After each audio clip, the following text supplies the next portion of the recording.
Stage پر رونق افروز حفاظ اکرام، شورا اسلام، نقیب اہل سنت، سامعین و سامعات، السلام علیکم ورحمۃ اللہ وبرکاتہ۔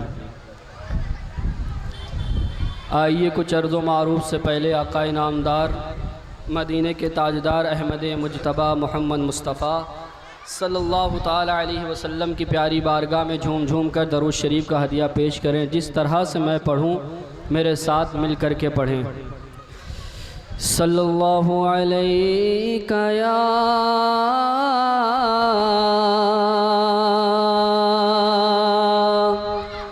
رسول اللہ وسلم علیک یا حبیب اللہ۔ پڑھیے صلی اللہ علیہ یا رسول اللہ وسلم علیک یا حبیب اللہ۔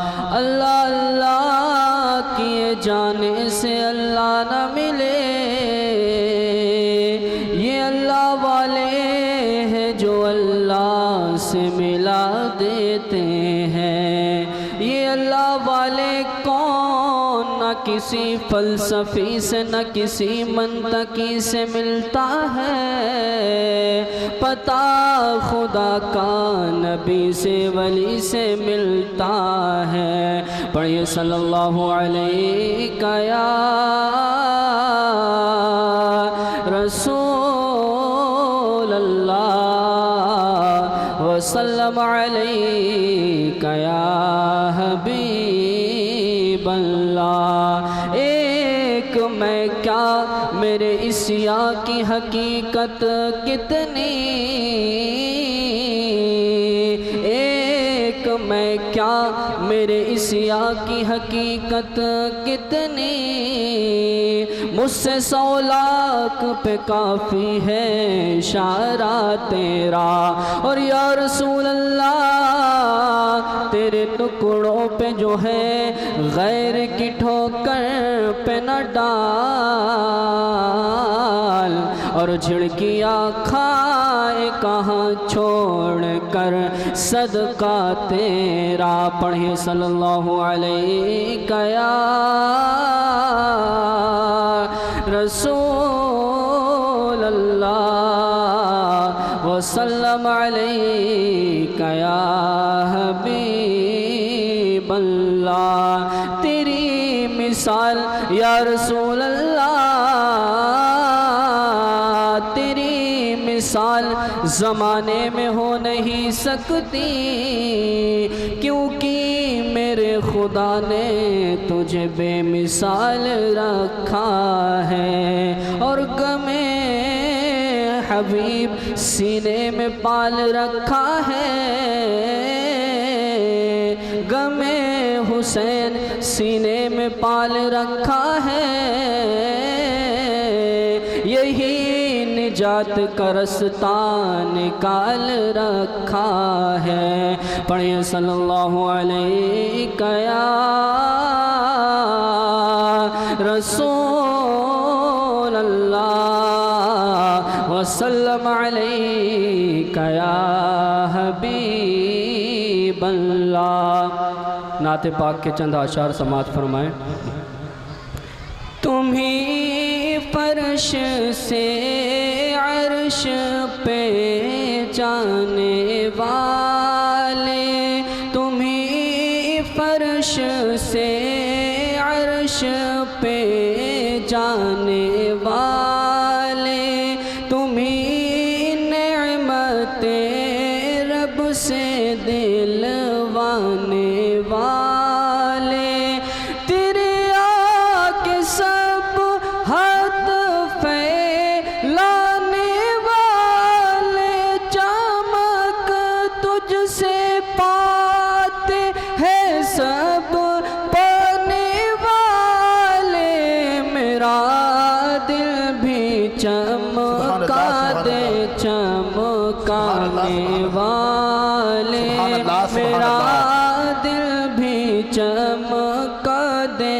چمکانے والے غلام نبی خلد میں جا بسگا جہنم میں نچ دی منافق جلے گا جو سنی ہے وہ تو ہمیشہ کہے گا رہے گا یوں ہی ان کا چرچا رہے گا پڑے خاک ہو جائے جل جانے والے پڑے خاک ہو جائے جل جانے والے چمک تجھ سے پاتے ہیں سب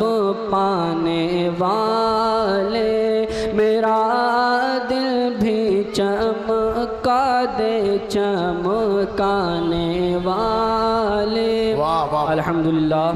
الحمدللہ رب العالمین والعاقبۃ للمتقین والصلاة والسلام علی سید المرسلین وعلی آلہ واصحابہ اجمعین اما بعد فاعوذ باللہ من الشیطان الرجیم بسم اللہ الرحمن الرحیم وقل جاء الحق وزهق الباطل ان الباطل كان زهوقا صدق اللہ مولانا العظیم وصدق رسولہ النبی الامین المتین المبین الکریم ونحن على ذلك لمن الشاہدین والشاکرین والحمد للہ رب العالمین۔ آئیے کچھ عرض و معروف سے پہلے اللہ کے رسول صلی اللہ تعالی علیہ وسلم کی بارگاہ میں باواز بلند درود شریف کا ہدیہ پیش کریں، پڑھیں باواز بلند۔ اللہم صلی علی سیدنا صفینا حبیبنا مولانا محمد معدن جد والکرم صلی اللہ علیہ وسلم وعلی آلہ وصحبہ بارک وسلم سلام علیکہ یا رسول اللہ صلی اللہ تعالی علیہ وسلم۔ ابھی میں نے جس آیت کریمہ کی تلاوت کرنے کا شرف حاصل کیا، اللہ رب العزت اس کے متعلق مجھے حق بولنے اور آپ تمام کو حق سن کر کے اس پر عمل اور عام کرنے کی توفیق و رفیق عطا فرمائے۔ اللہ تبارک و تعالی جس کو اپنا قریبی بناتا ہے، جس کو اپنا محبوب بناتا ہے، اس سے پھر امتحان لیتا ہے، اور جب وہ امتحان میں کھرا اترتا ہے تو اللہ تبارک و تعالی کا مقبول اور محبوب بندہ بن جاتا ہے۔ اب امتحان کی دو شکلیں ہوتی ہیں۔ ایک امتحان تو وہ ہوتا ہے کہ استاد اپنے شاگرد کو سال بھر پڑھاتا ہے، اور سال بھر پڑھانے کے بعد جب سال کا اختتام ہوتا ہے تو وہی استاد اپنے شاگرد سے سوال و جواب کرتا ہے پرچے کی شکل میں، تاکہ استاد کو یہ پتہ چل جائے کہ میں نے سال بھر جو اپنے شاگرد کو پڑھایا ہے اس نے پڑھنے کے بعد کتنا علم حاصل کیا اور کتنا صلاحیت اس کے اندر سال بھر پڑھنے کے بعد پیدا ہو گئی۔ اور جب وہ سال کے اختتام پر پرچہ دے دیتا ہے، جواب دے دیتا ہے اور اس میں کامیاب ہو جاتا ہے تو پھر اسے کوئی نہ کوئی ڈگری دے دی جاتی ہے۔ ممکن ہے کہ ایک استاد کو معلوم نہ ہو کہ میرے شاگرد کے اندر صلاحیت کیا ہے، کوالٹی کیا ہے۔ ممکن ہے کہ ایک پیر کو معلوم نہ ہو کہ میرے مرید کی صلاحیت کیا ہے۔ ممکن ہے کہ ایک باپ کو معلوم نہ ہو کہ میرے بیٹے کی صلاحیت کیا ہے، لیکن اللہ تبارک و تعالی تو عالم الغیب والشہادہ ہے، وہ ہر چیز کا جاننے والا ہے، وہ ہر چیز کا پیدا کرنے والا ہے، بلکہ وہ پوشیدہ چیز کا بھی پیدا کرنے والا ہے۔ اللہ تبارک و تعالی کو تو سب معلوم ہے کہ میرے کس بندے کے اندر کتنی صلاحیت ہے، تو پھر اللہ رب العزت امتحان کیوں لیتا ہے؟ اللہ تبارک و تعالی حضرت آدم علیہ السلام کو گندم کھلوا کر اور جنت سے باہر نکال کر ان کا امتحان کیوں لیتا ہے؟ حضرت نوح علیہ السلام کو کشتی پر بیٹھا کر 40 دن طوفان بھیج کر کے ان کا امتحان کیوں لیتا ہے؟ اللہ تبارک و تعالی تو سب جانتا ہے، تو پھر اللہ رب العزت حضرت یوسف علیہ السلام کو کنویں میں ڈال کر پھر 20 سال قید بامشقت میں ڈال کر ان کا امتحان کیوں لیتا ہے؟ اللہ تبارک و تعالی حضرت یونس علیہ السلام کو مچھلی کے پیٹ میں ڈال کر ان کا امتحان کیوں لیتا ہے؟ حضرت ابراہیم خلیل اللہ کو نار نمرود میں ڈال کر ان کا امتحان اللہ رب العزت کیوں لیتا ہے؟ حضرت اسماعیل ذبیح اللہ کی گردن پر چھری رکھا کر ان کا امتحان کیوں لیتا ہے؟ موسیٰ علیہ السلام کا امتحان کیوں لیتا ہے؟ حضرت عیسیٰ علیہ السلام کا امتحان کیوں لیتا ہے؟ اپنے محبوب کو طائف میں پتھر برسوا کر زخمی کرا کر ان کا امتحان کیوں لیتا ہے؟ آقا کریم صلی اللہ تعالی علیہ وسلم کے ظلم و ستم کے پہاڑ توڑوا کر ان کا امتحان کیوں لیتا ہے؟ امام حسین کو کربلا کے میدان میں بھیج کر ان کا کنبہ قربان کرا کر ان کا امتحان کیوں لیتا ہے؟ اللہ تبارک و تعالیٰ تو تمام چیزوں کا جاننے والا ہے، تو پھر وہ امتحان کیوں لیتا ہے؟ تو امتحان لینے کی وجہ یہ ہے کہ اللہ تبارک و تعالیٰ تو ہر چیز کو جانتا ہے، لیکن امتحان یوں لیتا ہے کہ کائنات کو پتہ چل جائے کہ ہم نے جو مرتبے دیے ہیں وہ چہرہ دیکھ کر کے نہیں دیا ہے، نسب کی بنیاد پر نہیں دیا ہے، بلکہ ان کی آزمائش کو دیا ہے، ان کے امتحان کو دیکھ کر کے یہ مرتبے دیا ہے۔ حضرت ابراہیم خلیل اللہ کو جو مقام خلت عطا فرمایا ہے تو ان کے امتحان کو دیکھ کر کے مقام خلت عطا فرمایا ہے۔ حضرت موسیٰ علیہ السلام کو جو اپنا کلیم بنایا ہے تو ان کے امتحان کو دیکھ کر کے اپنا کلیم بنایا ہے۔ حضرت عیسیٰ روح اللہ کو جو روح اللہ کا مقام عطا فرمایا ہے ان کے امتحان کو دیکھ کر کے عطا فرمایا ہے، اور محبوب کو جو اپنا حبیب بنایا ہے ان کا امتحان دیکھ کر کے اپنا حبیب بنایا ہے۔ امام حسین کو جو مرتبہ دیا ہے، جنتی جوانوں کا سردار بنایا ہے، ان کی قربانیوں کو دیکھ کر کے بنایا ہے۔ تو جو جتنے بڑی قربانی دیتا ہے اللہ تبارک و تعالی اتنے بڑے مرتبے پر فائز کر دیتا ہے۔ اب تمام ہستیاں آپ اٹھا کر کے دیکھیں تاریخ کے اندر، ایک دو تو نہیں بلکہ کروڑوں کی تعداد میں عظیم المرتبت ہستیاں ہمارے اسلام کے اندر گزری ہے۔ اگر آپ سے کوئی یہ پوچھ لے کہ ذرا ہمیں بتائیں آپ کے مذہب میں کتنی عظیم عظیم ہستیاں گزری ہیں، تو ایک دو تو عظیم ہستیاں نہیں بلکہ لاکھوں کروڑوں کی تعداد میں عظیم ہستیاں ہیں۔ تو آپ ان کا تعارف کیسے پیش کریں گے؟ آپ ان کی تاریخ کو کیسے بیان کریں گے؟ نہ آپ کے پاس موقع ہے بیان کرنے کا، نہ ان لوگوں کے پاس سننے کا موقع ہے۔ تو ہم ایک عظیم اسلام کی ذات جس کو مولا حسین کہتے ہیں اس کو پیش کر دیں گے اور کہیں گے کہ حضرت آدم علیہ السلام کی زندگی دیکھنا ہے تو انہیں دیکھو، حضرت نوح علیہ السلام کی زندگی دیکھنا ہے تو انہیں دیکھو، سلیمان علیہ السلام کے صبر کو دیکھنا ہے تو انہیں دیکھو، حضرت ابراہیم خلیل اللہ کے امتحان کو دیکھنا ہے تو انہیں دیکھو، صدیق اکبر کی صداقت دیکھنی ہے تو انہیں دیکھو، عثمان غنی کی سخاوت دیکھنی ہے تو انہیں دیکھو، عمر فاروق اعظم کی عدالت دیکھنی ہے تو انہیں دیکھو، مولائے کائنات کی شجاعت دیکھنی ہے تو انہیں دیکھو۔ تمام کا حسن جہاں سمٹ آتا ہے تنہا مولا حسین، نعرہ رسالت، عظمت مصطفیٰ، خواجہ کا ہندوستان، حضرت علامہ مفتی عرفان مصباحی صاحب قبلہ، نعرہ تکبیر، نعرہ رسالت۔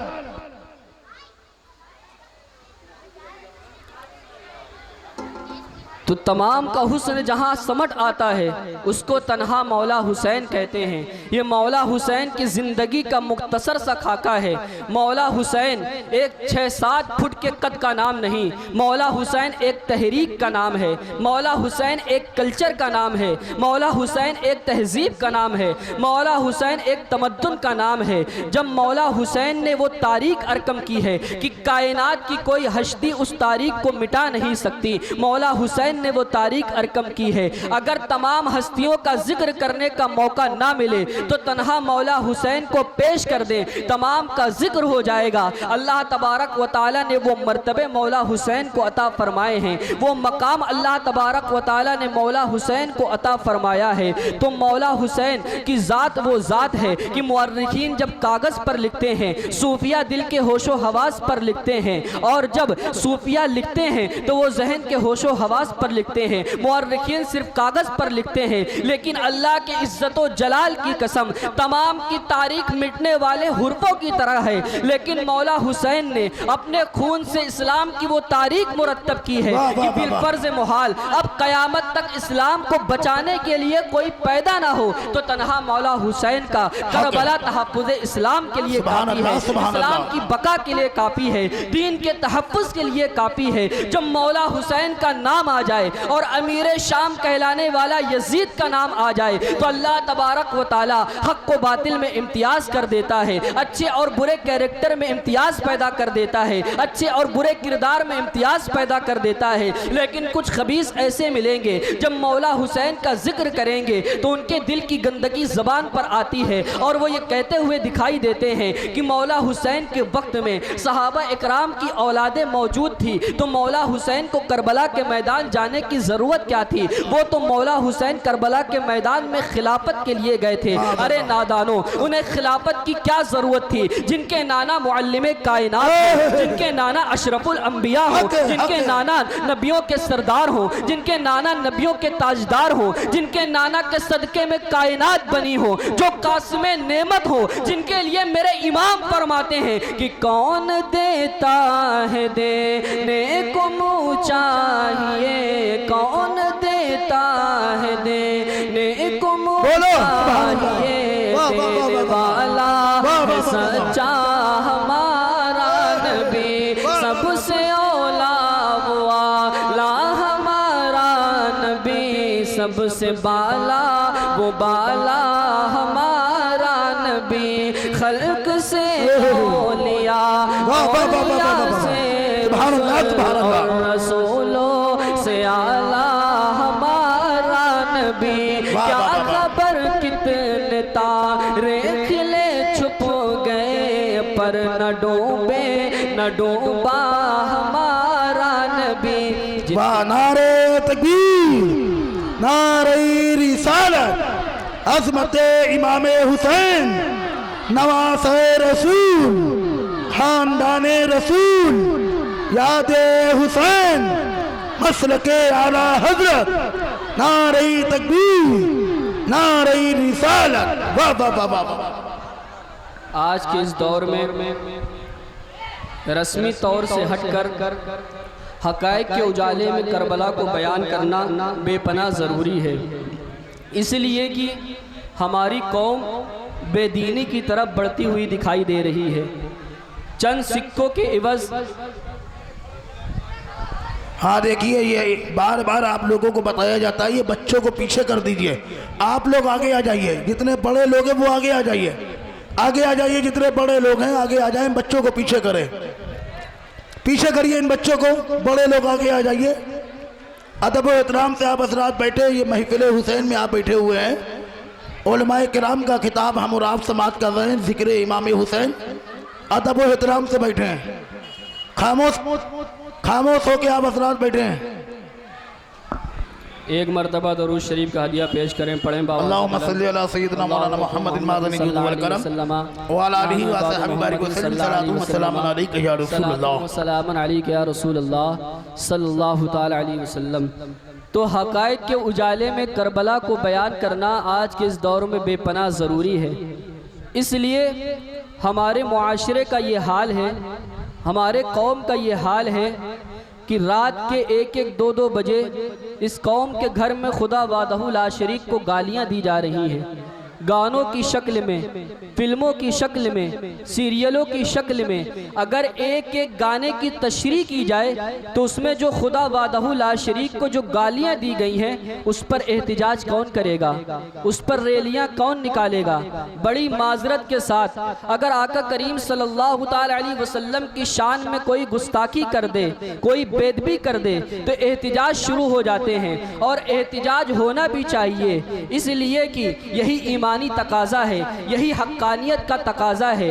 اس لیے کوئی بھی کرے احتجاج تو ہمیں اسی طریقے سے اٹھ کر کے کھڑے ہونا چاہیے، لیکن سب سے پہلی بات تو یہ ہے کہ جس کا تصور پیش نہیں کیا جا سکتا اس کی تصویر کیا بنائی جا سکتی ہے، لیکن اگر کوئی خاکہ بنانے کی کوشش کرے تو سراپا احتجاج شروع ہو جاتے ہیں، ریلیاں نکلنے لگتی ہے۔ لیکن آج ہمارے گھروں میں خدا وحدہ لا شریک کو جو گالیاں دی جا رہی ہیں اور ہم اپنے بچوں کو بغل میں بیٹھا کر، اپنی بیٹیوں کو گود میں بیٹھا کر کے سن رہے ہیں، اس پر احتجاج کون کرے گا؟ بڑی معذرت کے ساتھ ہم اپنے گھروں کے اندر پیسے دے کر کے خدا وحدہ لا شریک کو گالیاں خرید رہے ہیں۔ اب آپ جانیں جس قوم کا یہ حال ہوگا وہ قوم ترقی کیا کر سکے گی، وہ قوم عروج کیا پا سکے گی، وہ قوم بلندی کیا پا سکے گی۔ اور لوگ یہ کہتے ہیں کہ مولا حسین خلافت کے لیے کربلا کے میدان میں گئے تھے، خلافت کے لیے کربلا کے میدان میں گئے تھے۔ ارے نادانوں، انہیں خلافت کی کیا ضرورت تھی؟ اور پھر حدیث قدسی ہے،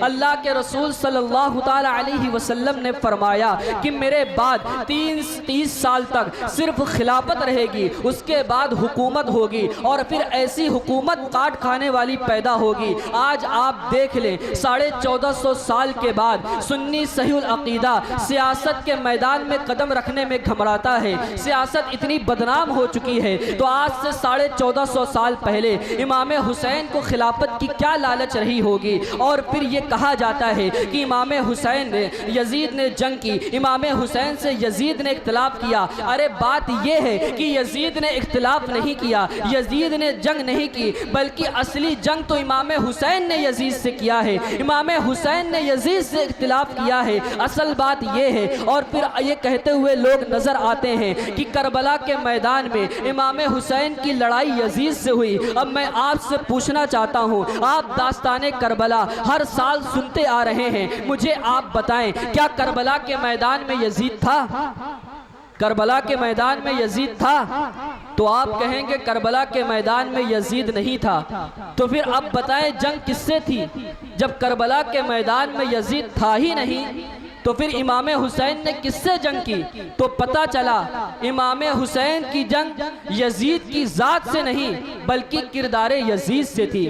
اس لیے کہ ذاتی اختلاف وہاں ہوتا ہے جب کوئی ہم سے معاملات میں آگے ہو۔ مثال کے طور پر اگر کوئی ہم سے مال و دولت میں آگے ہو تو پھر یہ دیکھ کر دل میں حسد پیدا ہوتی ہے، پھر اختلاف پیدا ہوتا ہے۔ اسی طریقے سے اگر کوئی خوبصورتی کے معاملے میں ہم سے زیادہ حسن رکھتا ہو تو ہم اس کو دیکھ کر کے یہ کہتے ہیں کہ اس کی آنکھیں کتنی خوبصورت ہیں، اس کی زلفیں کتنی خوبصورت ہیں، اس کا چہرہ کتنا خوبصورت ہے، اور پھر دل میں کہیں نہ کہیں حسد پیدا ہوتی ہے، اور پھر اسی حسد کے بعد اختلاف پیدا ہوتا ہے۔ اب مجھے بتائیں امام حسین جو اللہ کے رسول صلی اللہ تعالی علیہ وسلم کے چہرے کے مشابہ ہوں، انہیں ان کی خوبصورتی کا کیا عالم ہوگا؟ ان کی خوبصورتی کا کوئی کیا اندازہ لگا سکتا ہے؟ اور یزید بدترین تو اتنا موٹا ہو چکا تھا کہ اٹھنے بیٹھنے کے قابل نہیں تھا، اس کے جسم پر اس طرح سے موٹے موٹے بال تھے جس طرح سے سور کے بال ہوتے ہیں۔ اب یزید بتاؤ کہاں سے اچھا لگتا ہوگا؟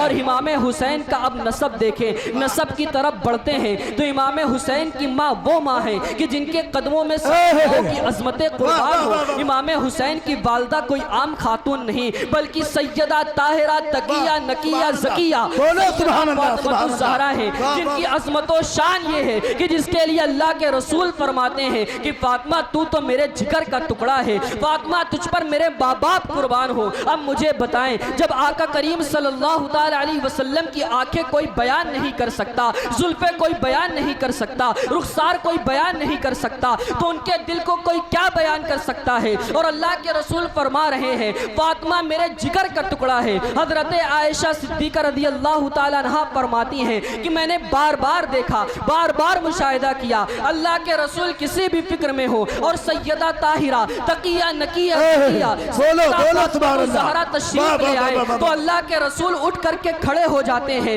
اب مجھے بتاؤ کائنات کی کوئی ایسی عورت لا کر کے دکھاؤ جس کے لیے اللہ کے رسول اٹھ کر کے کھڑے ہوتے ہوں۔ ارے کائنات جن کی تعظیم کے لیے اٹھ کر کے کھڑے ہو جائے وہ امام حسین کی والدہ کے لیے اٹھ کر کے کھڑے ہو رہے ہیں، اور صرف اٹھ کر کے کھڑے نہیں ہوتے بلکہ پیشانی کا بوسہ لیتے ہیں، اور بوسہ لینے کے بعد کہتے ہیں فاطمہ تو میرا دل ہے، تجھ پر میرے ماں باپ قربان ہو۔ اب جب بتائیں اللہ کے رسول کی آنکھیں بیان نہیں ہو سکتی، زلفیں بیان نہیں ہو سکتی، رخسار بیان نہیں ہو سکتا، تو دل کو کوئی کیا بیان کر سکتا ہے؟ اگر امام عشق و محبت فاضل بریلوی کے انداز میں میں بیان کروں تو یوں کہہ سکتا ہوں کائنات میں اذان کے بعد سب سے زیادہ نغمہ اگر کوئی گنگنایا جا رہا ہے تو وہ یہی تو ہے مصطفیٰ جان رحمت پہ لاکھوں سلام، مصطفیٰ جان رحمت پہ لاکھوں سلام۔ امام عشق و محبت فاضل بریلوی کو اس کلام کو اتنی مقبولیت حاصل ہوئی ہے کہ کسی کے کلام کو اتنی مقبولیت حاصل نہیں ہوئی۔ لکھنے والوں نے لکھا کہ چلو مصطفیٰ جان رحمت پہ لاکھوں سلام لکھا گیا، ہم کروڑوں سلام لکھ دیں، ہم ہر دم لکھ دیں، ہر ساعت لکھ دیں۔ تمام مصنفوں کے قلم کی عظمتیں سراخوں پر ہیں، لیکن امام عشق و محبت فاضل بریلوی کے سلام کو وہ مقبولیت حاصل ہوئی ہے کہ مدینہ منورہ کے جو عربی دیہات سے آتے ہیں، جن کو اردو کے عرب کی بھی تعارف نہیں ہے، اس کی پہچان نہیں ہے، وہ بھی جب مصطفیٰ جان رحمت پہ سلام پڑھا جاتا ہے تو اپنے ہاتھوں کو باندھ کر کے کھڑے ہو جاتے ہیں۔ اور امام عشق و محبت فاضل بریلوی کے سلام کو اردو کا قصیدہ بردہ بھی کہا جاتا ہے۔ امام عشق و محبت فاضل بریلوی نے اللہ کے رسول صلی اللہ علیہ وسلم کے ہر عضو پر سلام لکھا ہے، پھر ازواج پر لکھا ہے، اولین پر لکھا ہے، صالحین پر لکھا ہے، یہاں تک کہ ایک ایک امتی پر لکھا ہے۔ امام فرماتے ہیں جس طرف اٹھ گئی دم میں دم آ گیا، اس نگاہ عنایت پہ لاکھوں سلام، جس کے سجدے پہ محراب کعبہ جھکی، ان بھووں کی لطافت پہ لاکھوں سلام، وہ زبا جس کو سب ان کی کنجی کہیں، اس کی نافذ حکومت پہ لاکھوں سلام، دور و نزدیک کے سننے والے وہ کان لالے کرامت پہ لاکھوں سلام، پتلی پتلی گلے قدس کی پتیاں، ان لبوں کی نظافت پہ لاکھوں سلام۔ اور جب ہاتھ پر آتے ہیں تو یوں بیان کرتے ہیں، نور کے چشمے لہرائیں، دریا بہیں، انگلیوں کی کرامت پہ لاکھوں سلام، ہاتھ جس سمت اٹھا گنی کر دیا، موز بہر سخاوت پہ لاکھوں سلام، جس کو بارے دو عالم کی پرواہ نہیں، ایسی بازو کی قوت پہ لاکھوں سلام۔ ایک ایک عضو پر سلام لکھا ہے۔ اور جب کمر پہ آتے ہیں تو یوں بیان کرتے ہیں، بڑا بڑا شاعر آپ لے کر کے آئے، جب وہ اپنے محبوب کی کمر بیان کرتا ہے تو وہ کمر میں نہیں رہ پاتا بلکہ بے حیائی کی طرف بڑھ جاتا ہے، اور تقدس اس کے ہاتھ سے چھوٹ جاتا ہے، ادب کا دامن اس کے ہاتھ سے چھوٹ جاتا ہے۔ لیکن قربان جاؤ امام عشق و محبت فاضل بریلوی کے تقدس پر، اس لیے کہ وہ صرف شاعر نہیں تھے، وہ مصنف بھی تھے، وہ مفکر بھی تھے، وہ مدبر بھی تھے، اپنے وقت کے محدث بھی تھے، اپنے وقت کے فقیہ بھی تھے، اپنے وقت کے منصور بھی تھے، اپنے وقت کے بایزید بھی تھے، اپنے وقت کے جنید بھی تھے۔ میں آگے بڑھ کر کے جو کہوں تو یہ کوئی مبالغے کی بات نہیں کہ وہ اپنے وقت کے حسان الہند بھی تھے، وہ اپنے وقت کے بلال بھی تھے۔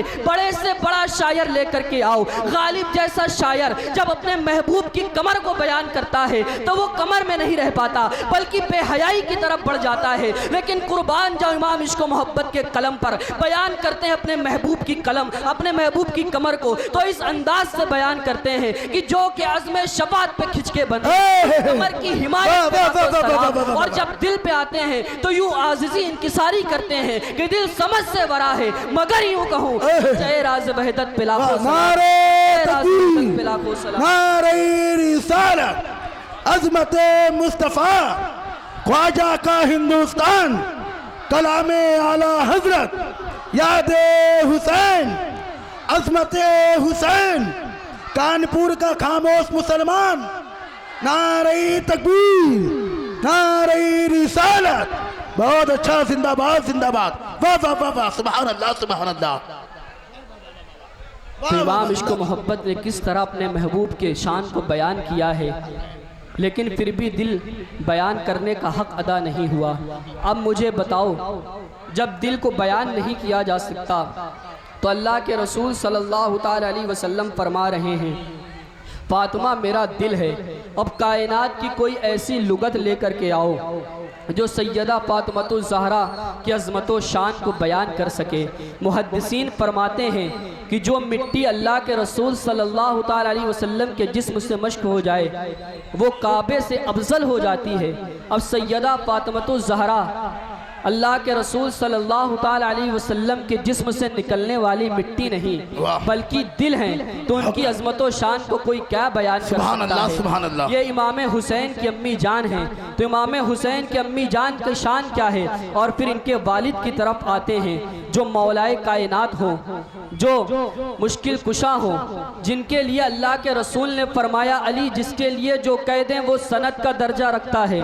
اور پھر مولائے کائنات کی شان یہ ہے کہ کئی من کا دروازہ بائیں ہاتھ سے اکھاڑ کر کے پھینک دیا، 72 اس کو کھسکا نہ سکے۔ ایسا والد جس کا ہو ان کے نسب کو کوئی کیا بیان کر سکتا ہے؟ تو نسب کے معاملے میں بھی امام حسین کی برابری یزید نہیں کر سکتا تھا۔ امام حسین کی شان دیکھو کہ جب دنیا میں تشریف لائے ہیں 5 شعبان المعظم کو، تو امام الانبیاء اشرف الانبیاء تشریف لا کر کے کان میں اذان دیتے ہیں۔ یہ شان ہے امام حسین کی۔ اور 7 دن کے بعد مدینہ طیبہ میں بڑے دھوم دھام سے آپ کا عقیقہ ہوتا ہے، اور پھر اللہ کے رسول فرماتے ہیں علی حسین مجھ سے ہے اور میں حسین سے ہوں۔ جس نے حسین کو برا کہا اس نے مجھ کو برا کہا، جس نے حسین کو تکلیف پہنچائی اس نے مجھے تکلیف پہنچائی، جس نے حسین سے محبت کی اس نے مجھ سے محبت کی۔ امام حسن اور امام حسین جنتی جوانوں کے سردار ہیں۔ اور امام حسین کی شان دیکھو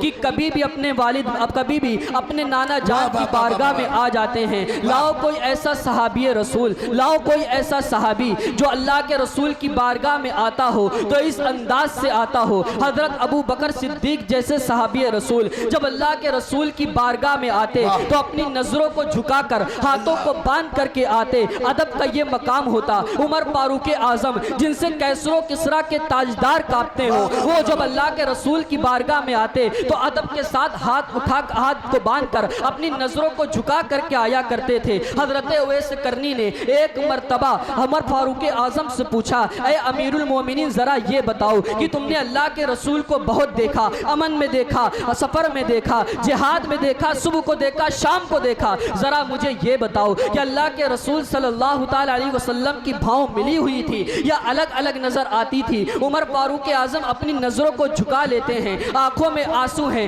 عرض کرتے ہیں اے اویس کرنی میں نے اللہ کے رسول کو بہت دیکھا، صبح کو دیکھا، شام کو دیکھا، امن میں دیکھا، جہاد میں دیکھا، لیکن جب بھی اللہ کے رسول صلی اللہ تعالی علیہ وسلم کے رخسار پر میری نگاہ اٹھتی تو غیرت الہی کے وہ پردے ہوتے کہ ادب کے ساتھ میری نظریں جھک جایا کرتی تھی۔ اس لیے میں بتا نہیں سکتا کہ اللہ کے رسول صلی اللہ تعالی علیہ وسلم کی بھاؤں ملی تھی یا الگ الگ نظر آتی تھی۔ لاؤ ایسا کوئی صحابی جو آقا کریم صلی اللہ تعالی علیہ وسلم کی بارگاہ میں آتا ہو تو اس انداز سے آتا ہو کہ کبھی ان کے رخسار سے کھیلتا ہو، کبھی ان کے گود میں جلوگر ہو جاتا ہو، نماز کے حالت میں اللہ کے رسول ہو تو ان کے لیے سجدوں کو طویل کر دیا جاتا ہے۔ وہ نماز جس کو کائنات نے دیکھ کر کے نماز پڑھنا سیکھا، اللہ کے رسول فرماتے ہیں جیسا مجھے نماز پڑھتا دیکھتے ہو اس طرح سے تم نماز پڑھو تب تمہاری نماز قابل قبول ہوگی۔ اگر اس سے ہٹ کر کے نماز پڑھو گے تو تمہاری نماز قبول نہ ہوگی، تمہاری نماز مانی نہ جائے گی۔ اب اگر کوئی یہ اٹھ کر کے کہہ دے کہ اللہ کے رسول کو اللہ تبارک و تعالیٰ کو سجدے بڑے پسند ہیں تو 2 ہی سجدے نماز میں کیوں،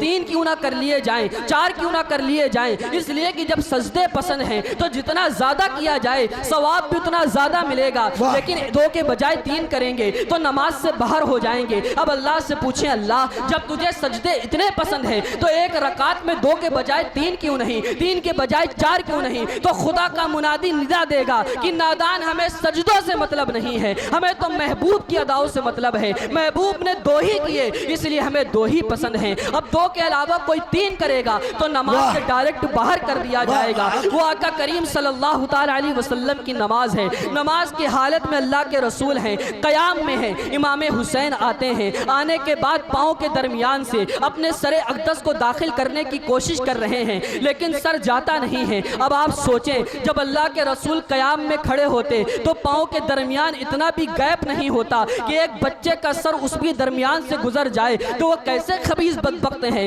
جو پاؤں کو اتنا پھیلا کر کے کھڑے ہوتے ہیں کہ بکری کا بچہ اس کے اندر سے گزر جائے اور پھر کہتے ہیں ہم سنت نبی کے مطابق نماز پڑھ رہے ہیں۔ یہ تو سنت نبی کے مطابق نماز پڑھ رہے ہیں۔ اللہ کے رسول کی نماز دیکھو، قیام میں ہے، امام حسین سر داخل کرنے کی کوشش کر رہے ہیں لیکن سر جاتا نہیں ہے، یعنی دونوں پاؤں کے درمیان اتنا بھی گیپ نہیں ہے کہ ایک بچے کا سر داخل ہو جائے۔ اب امام حسین کی محبت میں اللہ کے رسول نے کیا کیا؟ یہ کسی سوداگر کی نماز نہیں ہے، یہ کسی تاجر کی نماز نہیں ہے، یہ کسی مسافر کی نماز نہیں ہے، یہ اللہ کے رسول کی نماز ہے۔ امام حسین کی محبت میں اپنے پاؤں کو پھیلا دیتے ہیں۔ اب امام حسین کبھی ادھر جاتے ہیں کبھی ادھر آتے ہیں، نماز کی حالت میں اپنے پاؤں کو اللہ کے رسول نے پھیلا دیا۔ اب امام حسین کبھی اس طرف کبھی اس طرف، گویا کی جنت کا دروازہ بن گیا مجھے بتاؤ امام حسین کو ہم بہت عظیم مانتے ہیں، وہ بڑے مرتبے پر فائز ہیں، وہ نواسے رسول ہیں، صحابی رسول ہیں، لیکن ہم ان کو نبی نہیں مانتے،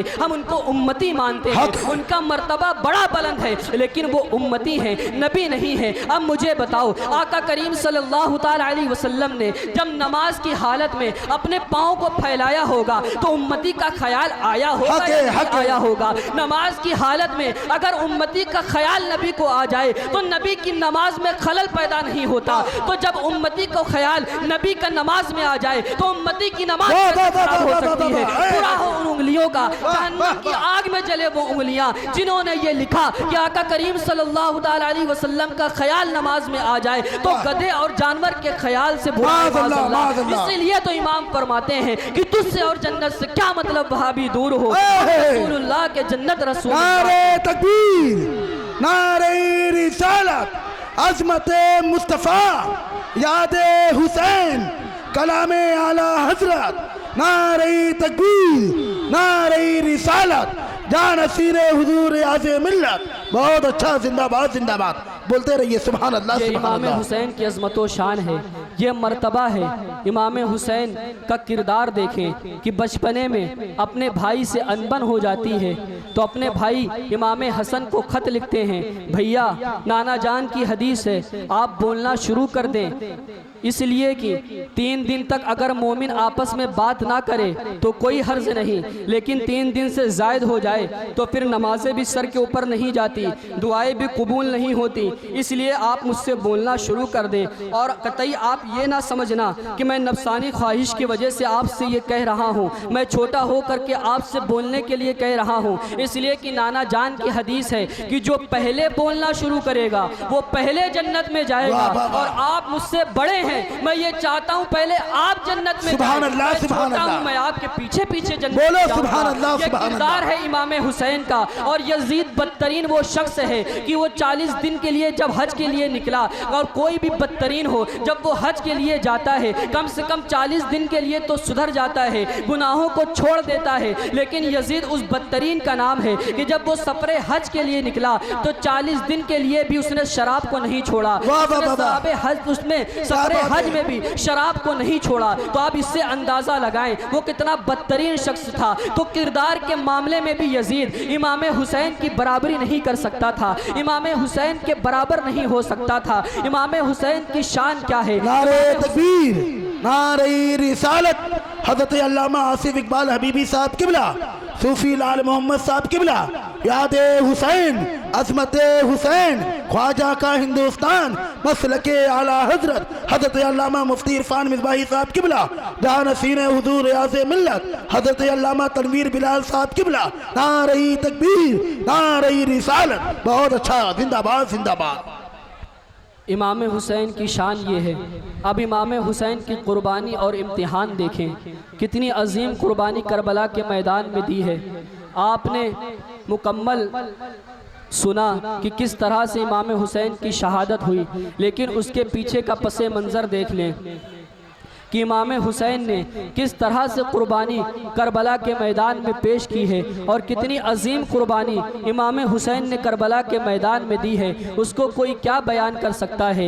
امام حسین نے جو قربانی کربلا کے میدان میں دی ہے اس کا اندازہ آپ اس سے لگا لیں۔ کوئی بھی حاجی ہو جب وہ حج کے لیے نکلتا ہے اور مدینہ طیبہ پہنچتا ہے تو اس کی کیفیت کیا ہوتی ہے، اس کی حالت کیا ہوتی ہے۔ امام فرماتے ہیں کہ حاجیوں او شہنشاہ کا روزہ دیکھو، حاجیوں او شہنشاہ کا روزہ سبحان اللہ سبحان اللہ۔ کعبہ تو دیکھ چکے، کعبے کا کعبہ دیکھو، جب حاجی حج کے لیے جاتا ہے تو اس کی یہ کیفیت ہوتی ہے، اس کی یہ حالت ہوتی ہے کہ جب وہ مدینہ طیبہ پہنچتا ہے تو اس طرح سے اس کا انداز ہوتا ہے، لیکن جب وہ 40 دن کے بعد حج کرنے کے بعد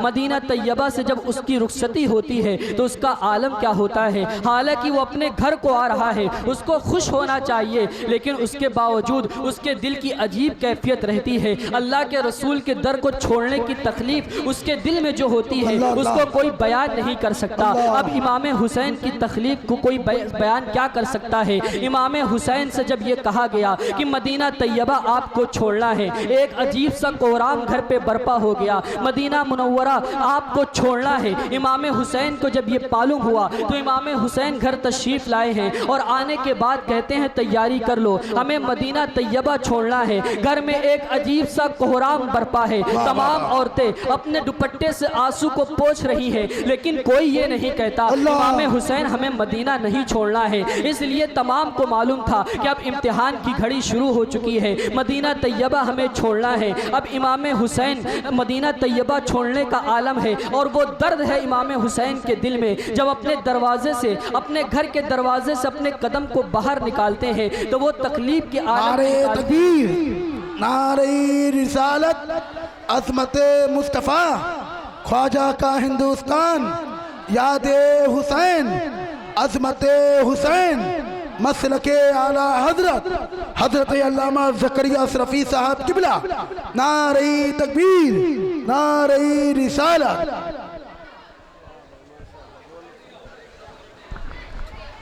بہت اچھا، زندہ باد، زندہ باد۔ ایک مرتبہ درود شریف کا ہدیہ پیش کر لیں، پڑھیں اللہم صلی علی سیدنا مولانا محمد معدنی جود والکرم وعلی آلہ وصحبہ بارک وسلم، صلاۃ و سلام علیک یا رسول اللہ، صلاۃ و سلام علیک یا حبیب اللہ۔ تو امام حسین مدینہ طیبہ سے اس انداز میں نکلتے ہیں کہ اپنے گھر کے دروازے سے اپنے بوجھل قدموں کے ساتھ قدم کو باہر نکالتے ہیں، گویا کہ اپنے چہرے کی روشنی سے امام حسین آگے بڑھتے جا رہے ہیں۔ بعض مورخین نے پہلے در فاطمہ کا ذکر کیا ہے، بعض نے اللہ کے رسول صلی اللہ تعالی علیہ وسلم کے در کا انتخاب کیا ہے۔ تو آقا کریم صلی اللہ تعالی علیہ وسلم کے مدینہ طیبہ سے امام حسین کو رخصت ہونا ہے، اور کس انداز سے آپ